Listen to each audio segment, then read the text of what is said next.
We're here at Spruce Grove Park in Whistler for a hands-on demonstration with Stihl's electric landscaping tools.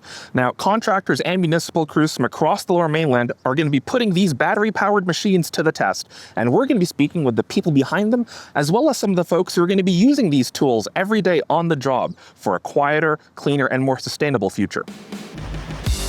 Welcome to the Go Electric Fleet Show. This is where we sit down and chat about EV fleets, infrastructure, and more. Join us as we explore EV fleets here in BC.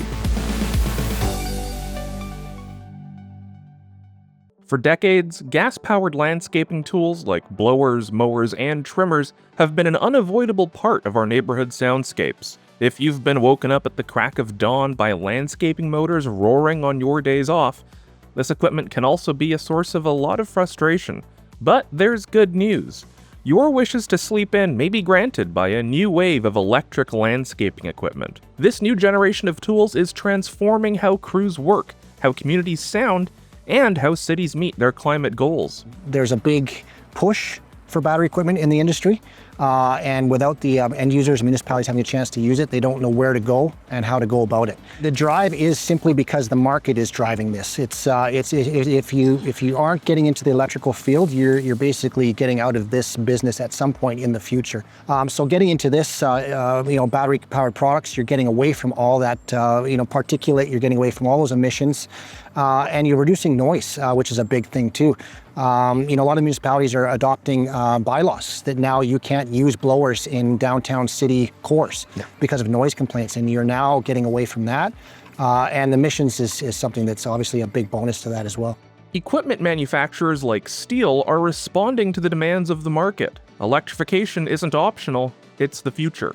Crews are being handed battery tools not just for testing, but for daily use on job sites, cementing the long-term and permanent transition away from gas-powered tools. We've been actually testing electric equipment since 2015 was when we bought our first piece of electrical equipment from Green Machine. And what we just found is over the years, we've tried Shendawa, and we tried Milwaukee and DeWalt, always looking for a solution that would help us with our brand. The greatest benefit is really to the crew. Mm-hmm. It's fantastic. I don't think that the stress of using a gas-powered equipment is fully appreciated. That noise is immense. The second thing is also for the crew. The small particles that are emitted through two-stroke and small four-stroke engines is going to be a lingering effect for all people using them. Tertiary would be to our clients. Our clients, they love it. Like, they don't even know we're there most of the time. And they're really happy. Their neighbors are also happy. They love it. We've had people come up to us and just compliment us on using it. Having government incentives does basically help sway your thoughts on purchasing or not purchasing it, because gas-powered equivalents are about a third of the cost. So for operators to make the switch, they really need to see that cost benefit. And I think with new technology, it's sometimes difficult for them to see that. So I think a rebate program is a good thing for that. Obviously, there's limits on that too that you can do. When I first started 25 years ago, we were focused on the noise level only. We had no idea about pollution and all that sort of stuff. So I got tired of blowers. I got tired of people yelling at me because of blowers. I got the bird more times than I can count. Fireworks thrown at me, 7:30 below someone's strata window, and you're out, right? So that was basically the start of it. And I got tired of smelling like two-stroke all the time. And then in the last 4 years, our fleet's gone all electric, which has helped with the electric transition altogether. So one of the big fears guys have is they're gonna have to drive around with 20 batteries sitting in the back of their truck in order to get through a day. We send our crews out with 6 because we charge off of the battery on the truck, which is all our trucks are Ford Lightnings or electric vans. There are times when we're on a property, people will come and go, oh, we didn't know we were here, and we'd been there for 4 hours. The noise level is that's usually what gets us through the door. And then we have a fairly good horticulture basis, but that's the lack of noise that gets us through the door. For early adopters, electrification isn't a pilot project, nor is it in a trial period. It's already business as usual.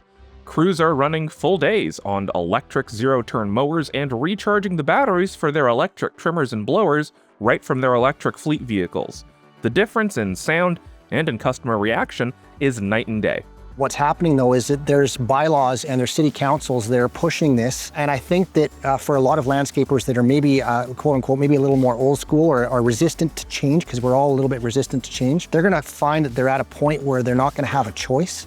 And then it's a wholesale trade out because of a bylaw or a city council decision to ban certain tools. So I think the smart municipalities and commercial guys like the two that were here today and the municipality here is that the transitions are happening and happening now. Maybe not a wholesale trade out, but they're starting to replace worn out tools with battery as opposed to replacing it again with gas. According to Metro Vancouver, small gas-powered equipment produces about half as many emissions as the close to 1.5 million passenger cars and trucks in the region.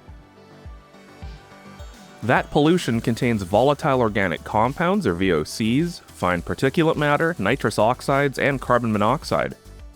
Carbon dioxide is also released, further exacerbating human-caused climate change. With the transition to fully electric equipment, however, no direct emissions are created and noise pollution drops. In other words, air quality goes up, and health risks for the community at large go down. When you start with something new, especially electric equipment, because just like cars, everything is based on sound. So your crews initially have to get used to the proper use of the power, because the tendency would be to put it on full power. And if you drove a Tesla at full power, you would never be allowed to drive again, right? So it's the same thing with the electric equipment, really working with people to help them understand the capabilities of the machine, looking at what the machine is actually doing rather than relying on purely sound. With gas-powered equipment, you've got a lot more maintenance components. You've got carburetors, you've got spark plugs, you've got air filters, you've got to mix the fuel, you're running fuel. With a battery tool, all you are is basically maintaining the grease points, the wear points, and maintaining the battery. That is it. From reducing noise pollution and helping keep the air cleaner, to keeping crews healthier and happier, electric equipment is changing the game for landscaping companies. The hum of electric motors is quickly replacing the rattling roar of gas engines, making the soundtrack of our cities something that everyone can enjoy. Make sure to subscribe to our channel for more updates on fleet electrification and other sustainable transportation solutions. Thanks for watching the Go Electric Fleet Show.